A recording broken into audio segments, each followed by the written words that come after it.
ইবাদতে গায়রকে শরীক শামিল করলে এটা আল্লাহর ইবাদত হয় না, বরং গায়রুল্লাহর পূজা হয়। কার পূজা? এখন গায়রুল্লাহর পূজার অভাব নাই। আজকে আমাদের মসজিদগুলোর মধ্যে বাদ্যযন্ত্র ঢুকানো হয়েছে।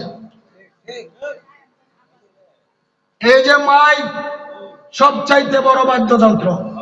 আমি ওয়াজ করতেছি, চতুর্দিকে করবো 1 মাইল করে, কত মাইল জানা? আজকে দেখেন, আমরা যদি আধ্যাত্মিক গান বাজনা করি, ফতুয়ার অভাব নাই।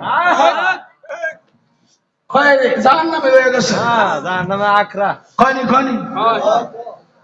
আমরা যতই আধ্যাত্মিক গান বাজনা শর্ত সাপেক্ষে করি, কিন্তু আমাদের কোন ভক্তবৃন্দদেরকে একদিনও বলছি না তোরা বাদ্য নিলে মসজিদের ভিতরে বলছি আমরা? উত্তর দেন। যতই আধ্যাত্মিক গান বাজনা জায়েজ, কিন্তু মসজিদের ভিতরে হারাম। মসজিদের ভিতরে কি হারাম? বড় আফসোস, ঢোলের আওয়াজ মাইক ছাড়া হয়তো এই এলাকার কিছু জায়গায় যাবে। আলাতের জাতিরা নতুন বাদ্যযন্ত্র এখন ঢুকাইছে মসজিদের ভিতরে। মোল্লার লাগিয়া আরাম হয়ে গেছে, আপনার লাগিয়া বেরাম হয়ে গেছে। বুঝছেন? আল্লাহর নবী বলছেন, রাফে সাউত বড় বিকট আওয়াজ থেকে মসজিদকে বাঁচানোর জন্য। যেমন মাসাজিদ দেখুন রাফে সাউতে বড় বাদ্য, বড় বিকট আওয়াজ থেকে মসজিদকে বাঁচাও। আজকে মসজিদের মধ্যে মাইক নামক বাদ্যযন্ত্র গেছেনি, আপনারা জবাব দিবেন? গেছে না? আমরা ঢোল বাজাইলে দোষ, এটা তো আলাদা জাতিরা নতুন বাদ্যযন্ত্র, এটাতে মসজিদে ঢুকাইছ, জিব্রাইলে কয়ে গেছে ঢুকানো লেগিয়া। ইবাদত করছো কার? সিল মোহর তো নবীর নাই।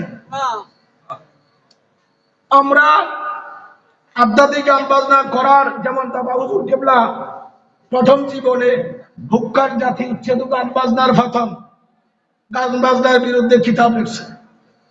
এটা খুব সুরগুল আছে, আছে না?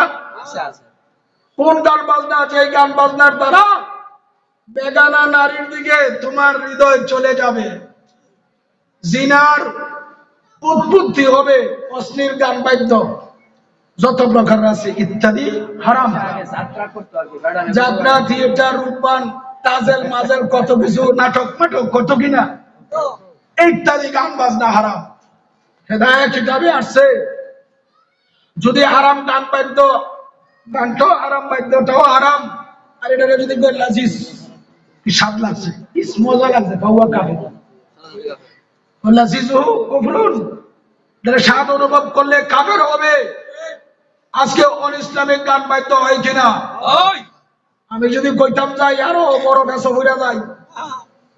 প্রত্যেকটা ফিসাবের হাতের মধ্যে গান বাদ্য লইয়া ঘুরে। বাবা আমি কোথায় এটার মধ্যে আসেনি গান বাদ্য? সিনেমা, নাটক, থিয়েটার, যা নাচা গাওয়া, ল্যাংড়া ফ্যাংড়া আছে কিনা? ইউটিউব আছে কিনা? খুচুরের পকেটে লইয়া ঘুরে, ফতুয়া নাই, সুন্দর মতন চাইতে আছে, আস্তে আস্তে টানতেছে, ফতুয়া নাই। যদি শরীয়ত গরিহিত কাজ না হইয়া আল্লাহ রাসূলের প্রেমে পড়িয়া, আল্লাহর হাবিবে পাকের প্রেমে পড়ে, আপন মুর্শিদের প্রেমে পড়ে আধ্যাত্মিক গান গায়, ওই সেই গানের দ্বারা মারা কালবের মধ্যে জিকিরের পয়দা হয়। একটা মুহূর্ত ৭০,০০০ বছর ইবাদতের চাইতে।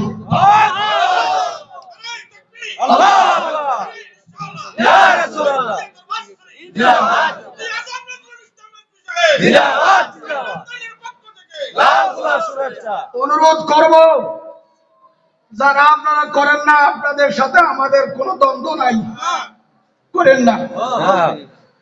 যারা সঠিক নিয়ম নীতি মেনে ফাসেক ফুজুরিয়ত ছেড়ে বেগানা নারী পুরুষ একত্রিত না হইয়া শর্ত সাপেক্ষে আধ্যাত্মিক গান করে, ইচ্ছা হলে বসবেন আদব সহকারে, না হইলে তিরস্কারের পাত্র বানাবেন না। আপনারা কথা ক্লিয়ার বুঝতে পারছেন? কেন? আপনাদের সমস্ত অঙ্গে প্রত্যঙ্গে শরীয়ত বিরোধী কাজের অভাব নাই, আল্লাহ রাসূলের নাফরমানির অভাব নাই। আল্লাহ যেন আমাদেরকে হক বোঝার তৌফিক দান করেন। আমিন। সকলে বলুন আমিন। আমিন। সুদ খাইতেছে, ঘুষ খাইতেছে, মুখ খাইতেছে, এর খবর নাই। যাই হোক,